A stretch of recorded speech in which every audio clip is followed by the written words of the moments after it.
Welcome into the Thunder Basketball Universe presented by COOP Ale Works. We've got a lot to get into today. First and foremost is the news coming out of the Thunder this week that rookie Chet Holmgren will miss the entirety of the 2022-23 NBA season with a Liz Frank injury in his right foot. We will get into all of that and what we heard from Thunder General Manager and Executive Vice President Sam Presti following that announcement. Also, we're going to discuss the Thunder's preseason schedule, which includes, spoiler alert, a whopping 6 games.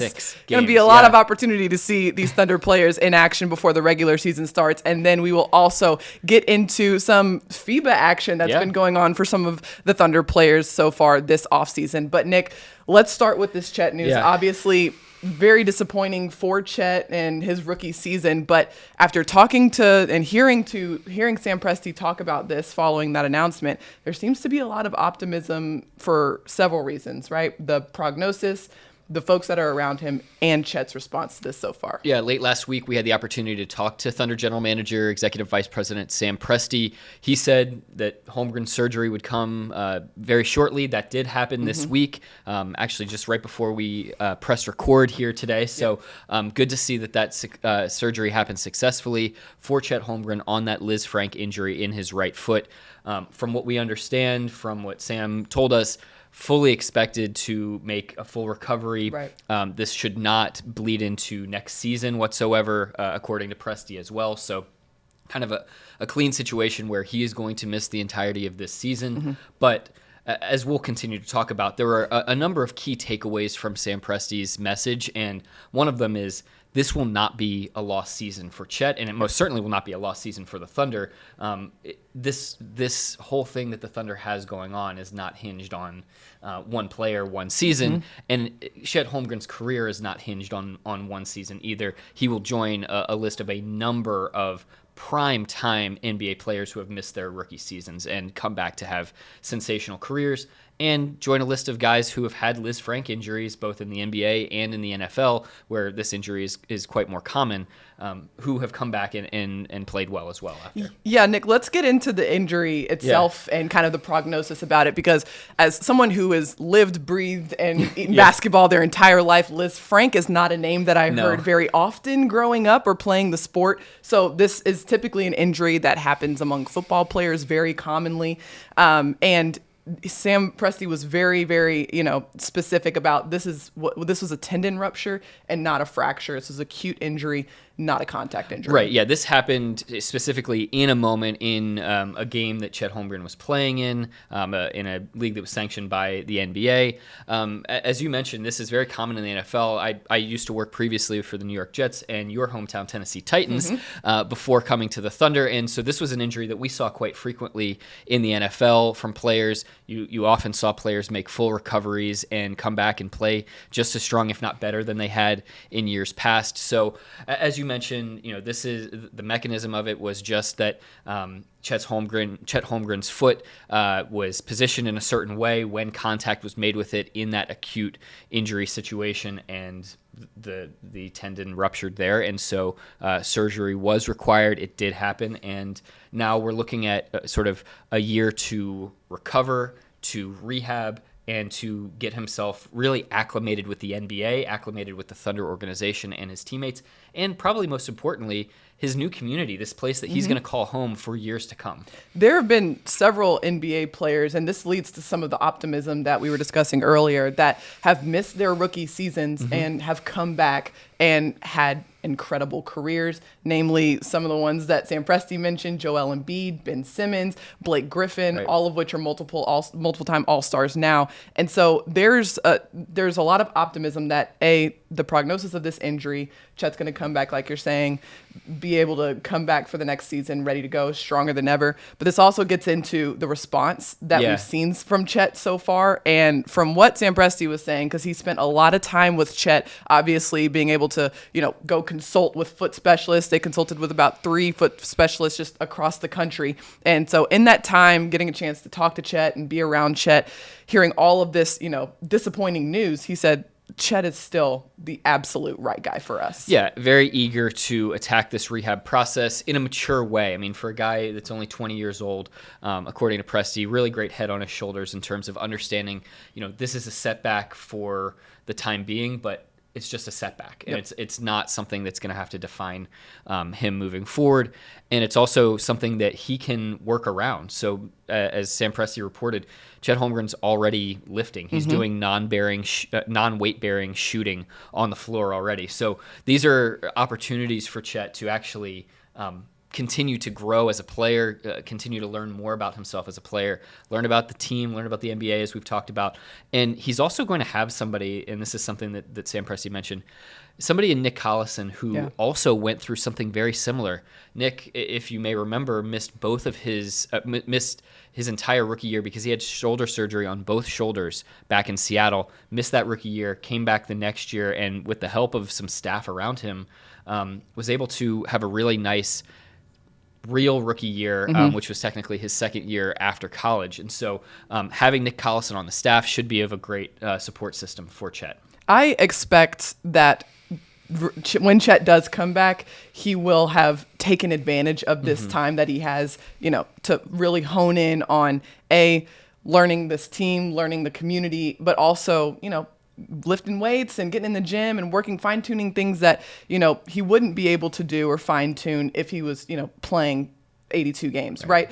And I'm speaking from personal experience, having torn my ACL my freshman year of college, missing that first year for me, I couldn't run, I couldn't jump, right? And so what I would do is, okay, what can I control today? All right, I can stand under the rim and I can just shoot point blank over the rim. I can raise up my shot release a little bit. And so when I came back after, only being able to do that and shoot 200 point blank shots a day, my shot got better. Yeah. And that's something I wouldn't have been able to do if I was, focusing on running the right play or making sure that I was, in practice and all of that stuff. So there's a lot that can still be learned and grown in this time. And it's all about making sure that you control what you can control and focus on that. A lot of what has been talked about in terms of Chet coming in was just how he was as a teammate, right? How easily he could mesh and fit in with whatever group he was brought into. I also wonder, from your experience, how did you improve as a teammate during that time as well? Well, if you talk about controlling what you can control,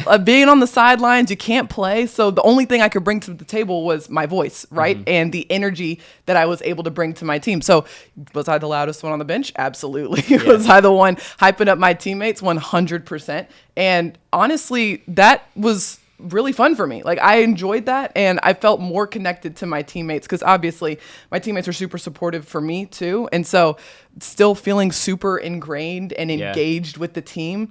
And then also, like, those folks are going through battle with you too. They care. They want to be there for you. And so by the end of it, you're stronger and you're more connected. I felt more connected with my teammates having gone through that and felt like that they were there with me too. How did you find the right note in terms of how you were going to act on the sidelines? Besides just being yourself, of course, but like, you're a freshman. It's not like you had all these like pointers and tips that you could give people or like, and so how did you find the right tone for yourself in terms of like being supportive, being helpful, but also not like stepping out of your lane? Well, it was also a matter of like looking around and seeing what the team needed, right? Like, if we're losing, I'm gonna add some encouragement to this mix, right? But if one of my freshman teammates is down on herself or not feeling herself, I'm gonna help hype her up a little bit. But it wasn't as much about like, okay, here's what we need to do, guys, getting in the huddle and like being a second coach. It was more about, all right, I'm gonna be an energy boost for this team. I'm gonna inject what I can, and that's something I can control no matter the situation, the circumstance, the day, the opponent. That's something I can bring every single day. The other thing about this that kind of relates to what you were just saying is that the Thunder organization has so much experience at this point. And if you just think about the corporate knowledge that exists in the Thunder front office over the course of the last 15 years now, between injuries to star players to role players, they have an understanding of how to keep guys engaged throughout the course of a season, throughout stretches of a season, to put them in positions to be running scouting reports, to be in positions of being in film sessions with other players, with other position groups. So I have to imagine that head coach Mark Daigneault, the Thunder front office, the coaching staff, they will have a ton of ways to keep Chet not just engaged, but like completely in the mix on what the Thunder is doing to make sure that he's living the season with the team. Yes, and that's something that's been very important for the Thunder. I mean, even before Chet, like you're mentioning, just making sure that every player is involved and engaged so that when their time comes, when they're ready to step out onto the floor, it's not new. This isn't new territory. These aren't new teammates, none of that. And so one thing that Thunder general manager Sam Presti wanted to leave the press conference with was a message to the fans, right? And I thought this was really poignant from him, just to remind the fans at home that Chet's going to have your back, so make sure you got his too. Yeah, I think this is such a unique situation because Chet Holmgren, besides a handful of games in Salt Lake City and Las Vegas, he hasn't worn a Thunder jersey yet. He hasn't played a game inside Paycom Center. He hasn't felt the love from the crowd here that is the best in the NBA. And so this is, an interesting situation for him to be experiencing this injury without ever having worn a Thunder jersey yet in a real NBA game. And so this is an opportunity for the fan base to show what Bleeding Blue here is really all about. And so I think, that was the message that Sam Presti was delivering to the fans was, hey, rally around this guy. This is the type of guy that is going to be in your corner night in and night out. He is going to play with ferocity and tenacity. You got to show him that type of, support, that type of love so that every single day of this rehab is just even a little bit easier than it might have been. And one other thing that he reassured us about was Chet loves basketball, right? He lives the game. He breathes the game. He wants to be out there on the floor. So the fact that, yes, it was disappointing to hear this news. It was disappointing to know that you're going to have surgery and you're going to miss the season, but his spirits are high. His spirits are high. He's ready to attack rehab. He is going to get after it. So that's something that kind of you can hold on to, knowing that Chet's out there working. He's going to be with this team. He's going to be putting in the work to make sure that he comes back ready to rock and roll come next season. Yeah, and I think one other thing that Sam pointed out is just, if he said something to the effect of, if you could have told me that we could have had anybody in the draft or we could have Chet Holmgren, but we had to wait a year, I wouldn't even let you finish the sentence. Right. I would pick Chet. And it reminded me of actually something that a Thunder fan from China sent me, a phrase that said, great things have many twists and turns. And it feels like, this is a twist and turn that Thunder fans are going to embrace, that, hey, this isn't exactly what we thought was going to happen heading into this year, but great things, they have many twists and turns, and this is an early one in Chet Holmgren's career, but I think that we all know that this guy has a chance to be really special for this team. And it's worth staying along for the ride and being patient along that ride as well. All right, we're going to take a short break here, and when we come back, we're talking the preseason schedule and some FIBA basketball.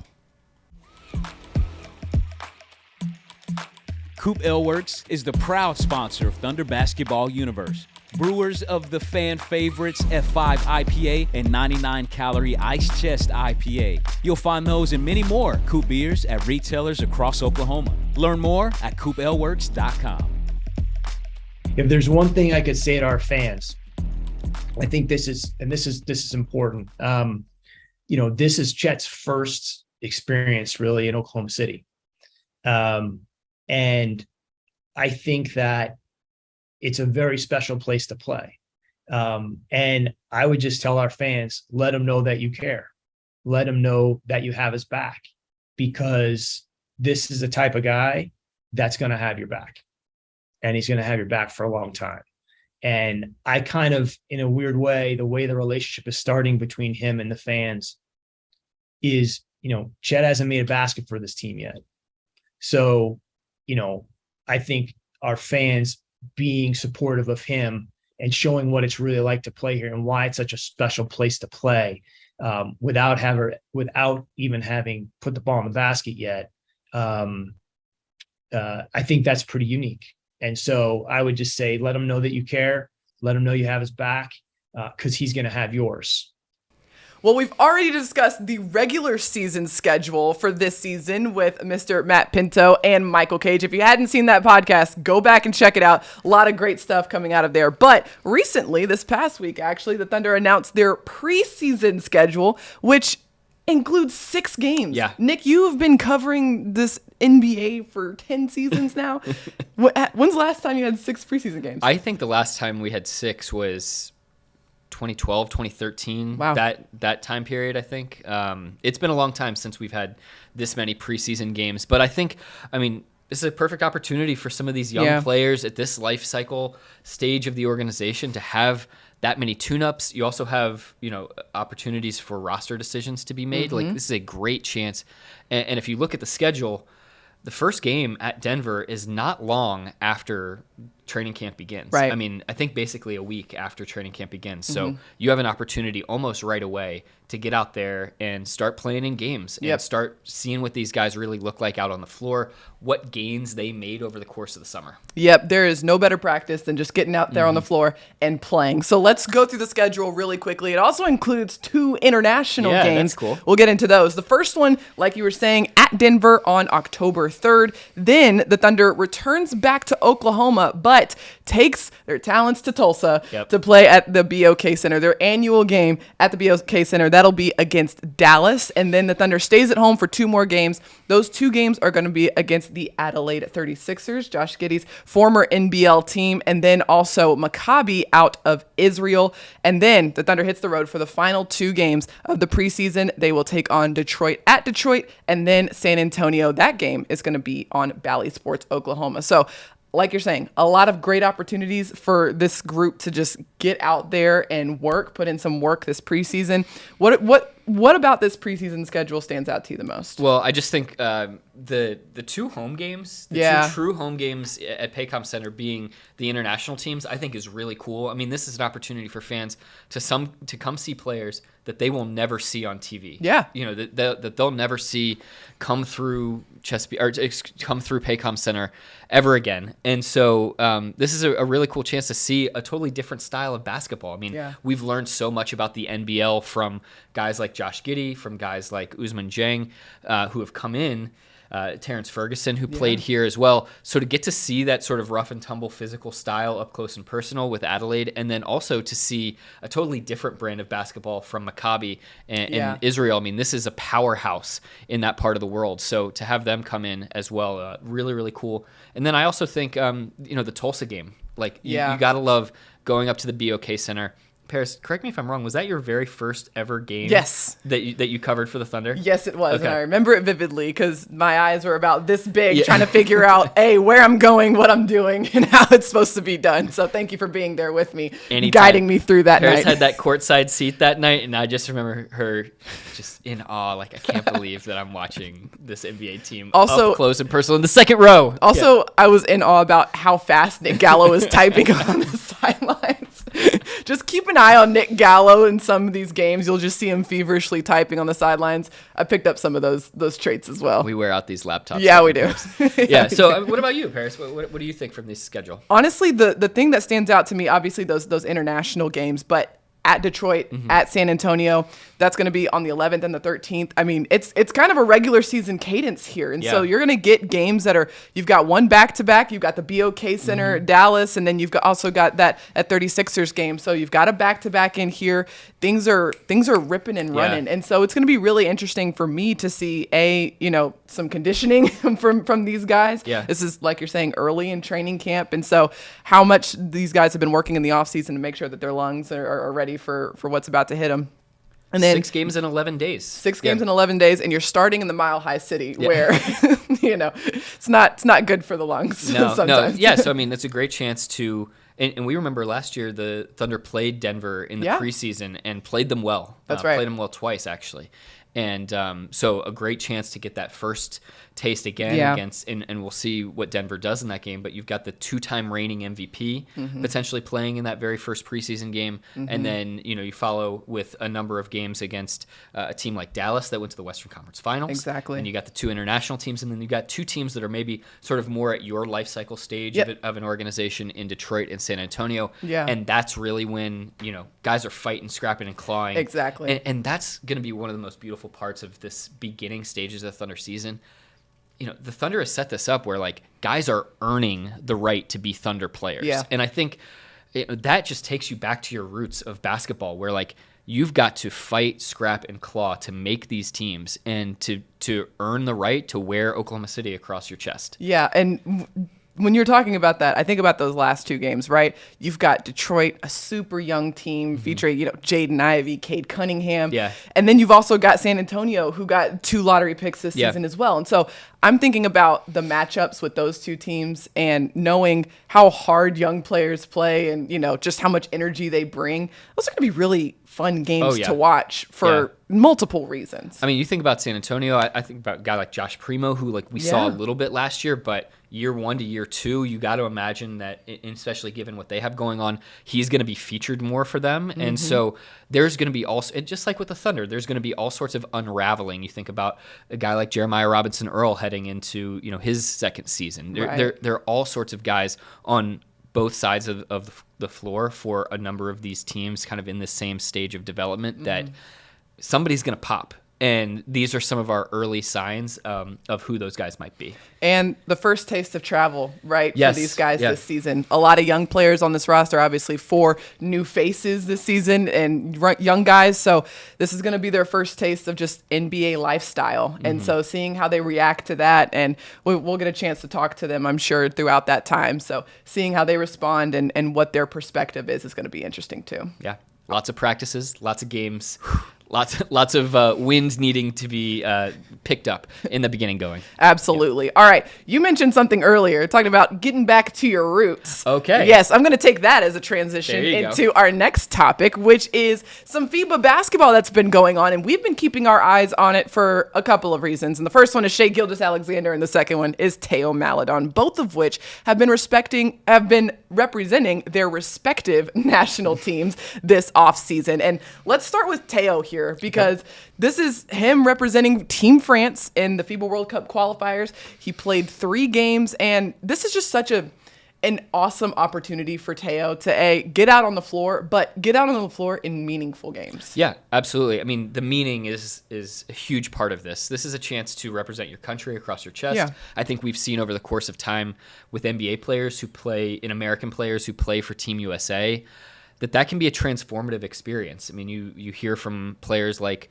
LeBron James and Dwayne Wade and Carmelo Anthony and guys who have been in Oklahoma City who have talked about that experience being really, formative for them in terms of being able to play a different style of basketball when you're challenged with guys who are equally as talented as you on that roster. You've got to figure out different ways to operate and different ways to be effective. And so, and when you're playing with that home country pride, that's really big.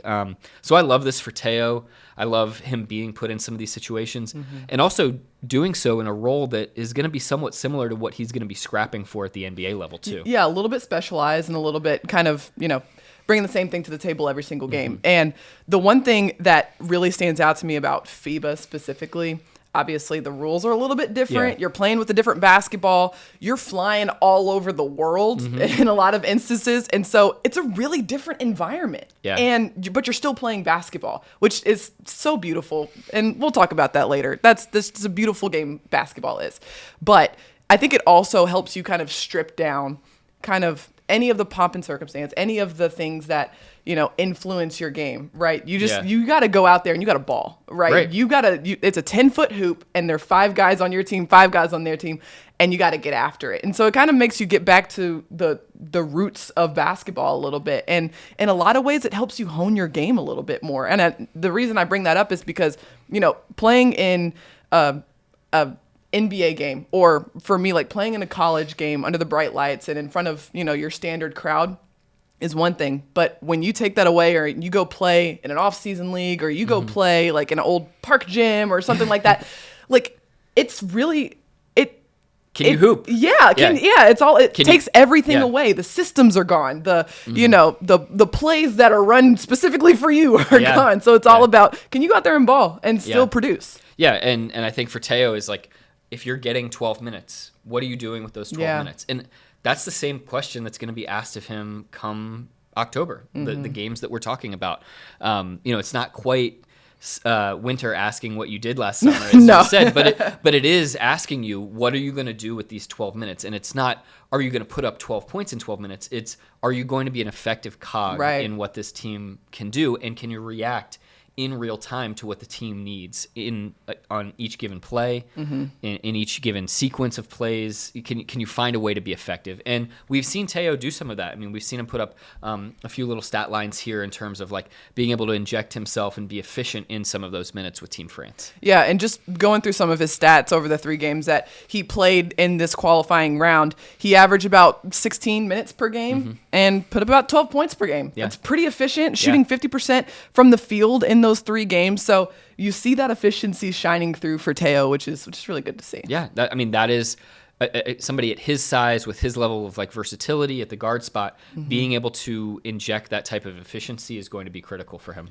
All right, shall we turn the table to Shai Gilgeous-Alexander, who looked like he was just having fun out there with Team Canada? Look, Shai just has everybody on the puppet strings out there with Team Canada. His stat lines have just been absolutely silly. 32-5-5, 24-3-1, 23-4-8. I mean, this guy is playmaking. He's scoring. He's doing all sorts of things on both ends of the floor for Team Canada, and it's a great opportunity for him to again wear that across his chest, but then also continue to show that he can lead, command, and that he can also play with others off the ball too. Yes, absolutely. And I love this for Shai because I got a chance to catch up with him during Summer League, and he mentioned that this is the first time he's been able to play with Team Canada, since he was 16 years old. And so this is his first time playing on the senior men's national team, and he's out there having a great time. Also, he's getting a chance to play with Gilgeous-Alexander Walker, his cousin. His cousin too. Instead of having to play against him. So it's just like old times. You could tell he's really playing with a lot of joy out there, just having so much fun. And it also shows up in the stat line. I mean, Canada's also gone undefeated in this qualifying stage. So, and when you look at the roster, I keep forgetting how many NBA players are from Canada because there are a lot of recognizable names on that roster. Huge leadership experience for Shai also. Not that he doesn't get that in all sorts of other aspects of his duties with the Thunder, but this is a different scenario. I mean, again, it's kind of like when you take the fish out of water, what are they able to do? And this is a different situation for Shai. It's different teammates, his cousins on the team. How is he like teammates with his cousin, but also teammates with all these other guys? Yeah. He has this great, easy way about him. I'm sure that this is all like second nature for him, no problem whatsoever. But it's still good, like proving grounds for Shai to figure out, okay, on each team, on each iteration of this Thunder team that I'm on, each iteration of this Canadian national team that I'm on, how do I tap into my teammates? How do I lead this group? And how do I do it in these very specific ways? And so we have to remember the guy's only 24 years old. He is continuing to rack up all of these experiences, and he is continuing to just build up that leadership backbone that he has honed. And it comes so naturally to him. But you combine that natural gift with the experience and you get somebody really powerful. And it's so cool when you're mentioning that, to see these guys and their games in different lenses and different perspectives, and see, okay, outside of a Thunder game, this is what Shai brings to the table. Yeah. Outside of a Thunder game, here's what Théo brings to the table. Yeah. Really great to see that from these guys, and keeping an eye on those FIBA World Cup qualifiers has been really fun for us this off season. So, all right, that wraps up our podcast today. We want to thank you so much for listening. Be sure to like, rate, and subscribe wherever you get your podcasts. Thank you so much to our producer, Matt Bishop. And until next time, Thunder up, and catch you later.